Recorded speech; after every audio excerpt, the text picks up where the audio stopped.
स्पष्टीकरण द्यायची मला गरज नाही. जी काही जे मी सांगायचं ते हायकमांडला सांगेल.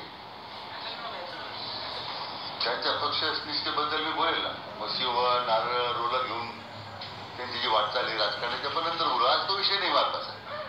ते काही माझ्या हायकमांड नाही की मी काय त्यांचं स्पष्टीकरण द्यायला मला काही तसं काही त्याच्यावर माझ्यावर बंधन नाही. मुलं पकडणाऱ्या टोळीपासून आपण सावध होता हा एक प्रश्न. आणि दुसरा प्रश्न, सुजय यांनी ज्याप्रमाणे भाजपवर विश्वास व्यक्त केला तसाच सगळी जनता व्यक्त करेल असं आपल्याला भीती वाटायला लागली. माझ्या भीती वाटण्याचा प्रश्न नाही आहे. असं की ज्याला त्याला आपल्या व्यक्ती स्वातंत्र्याचा आणि विचार स्वातंत्र्याचा निर्णय घेण्याची ज्याच्या क्षमता आहे ते निर्णय घेऊ शकतात. त्यामुळे त्याच्यामध्ये त्यांना जर त्याच्यामध्ये तेवढा निर्णय करताना आत्मविश्वास स्वतःबद्दलचा असेल निर्णय करताना की आपण ज्या पक्षात जातो त्या पक्षाबद्दल विश्वास असेल तो निर्णय त्याचा आहे.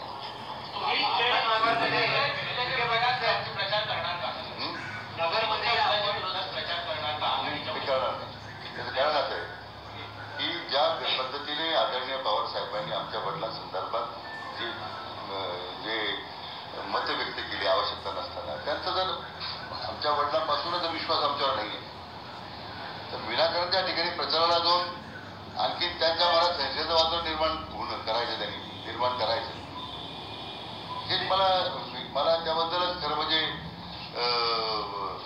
माझ्यासमोर प्रश्न आहे. हे नगर प्रचारात मी जाणारच नाही मतदारसंघ प्रचारात.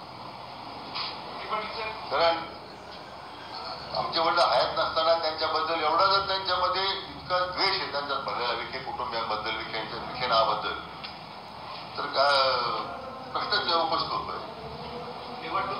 त्यामुळे मला वाटत नाही की प्रचाराला जाण्याचा प्रश्नच उद्भवत नाही. किंवा आदरणीय खासदार साहेबांच्या संदर्भात त्यांनी जी व्यक्त केलेली भावना आहे ती भावना तरी आता मला किंवा जर दूर करता आली पाहिजे ती मी करणार आहे. विरोधी पक्ष नेता जेव्हा तुम्ही कायम भाजपाच्या विरुद्ध भूमिका घेते पण तुमचाच मुलगा आता गेलाय त्यामुळे प्रश्नचिन्ह होते की एक तुम्ही विरोधी पक्ष नेते या पदावर राहणार का राजीनामा दिलाय का आणि जर तुम्ही दक्षिण नगरमध्ये नाही गेला महाराष्ट्रात प्रचार केला तर काय सांगा. पक्षश्रेष्ठी जो निर्णय घेतला तो मी मान्य करायचं मी सुरुवातीला सांगितलं. आपण भाजप प्रवेशाचा निर्णय घेतला त्याच्यापूर्वी तुमच्याशी काही चर्चा झाली होती का? कारण पवारांचं विधान आलं त्याच्या दुसऱ्या दिवशी संध्याकाळी साधारणतः हा निर्णय पक्का झाला की भाजपत जायचं तर त्या दरम्यान तुमच्याशी काही चर्चा झाली होती? चर्चा काय झाली आणि तुम्ही त्याला थांबवण्याचा काही प्रयत्न केला का?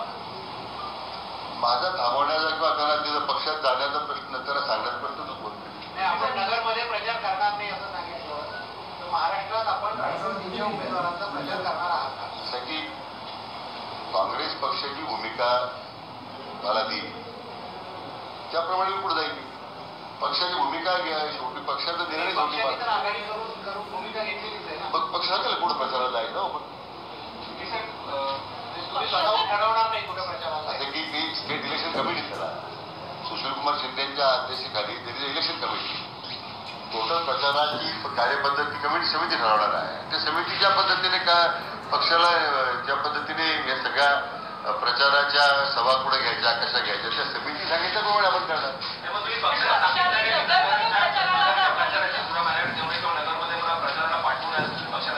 सांगितलं आज आपली पहिलीच मिटिंग आहे.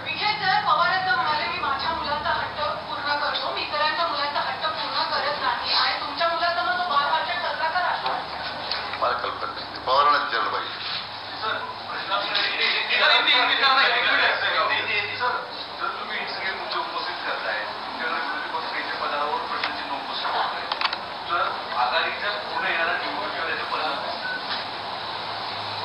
मला वाटत नाही काही कोणी परिणाम दिसतील म्हणून. कारण एका बाजूला तुम्ही विरोधी पक्ष नेत्याच्या संदर्भात असणाऱ्या त्यांच्याबद्दलच जर तुम्ही कुटुंबाबद्दलच एवढी मलिनाती करणार असाल तर तो काही आघाडीवर प्रश्न निर्माण होऊ शकत नाही. त्यामुळे मला वाटत नाही की त्याच्यात काही म्हणून मी काय त्यांना वाद दिला नाही. मी काँग्रेस पक्षाच्या भूमिकेशी काँग्रेस पक्षाच्या नेतृत्वाच्या निर्णयाशी माझी बांधली आणि पक्षाचे नेतृत्व निर्णय घेतो मान्य करायचा.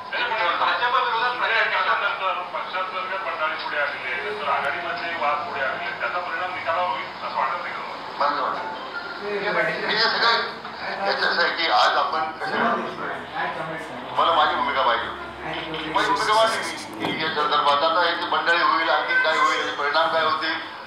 मला असं वाटतं की या संबंधी पक्ष निर्णय घेईल ना त्याच्यावर. काँग्रेस आणि राष्ट्रवादीची युती असताना अनेक जागा परिषदेच्या असतील किंवा राज्यसभेच्या असतील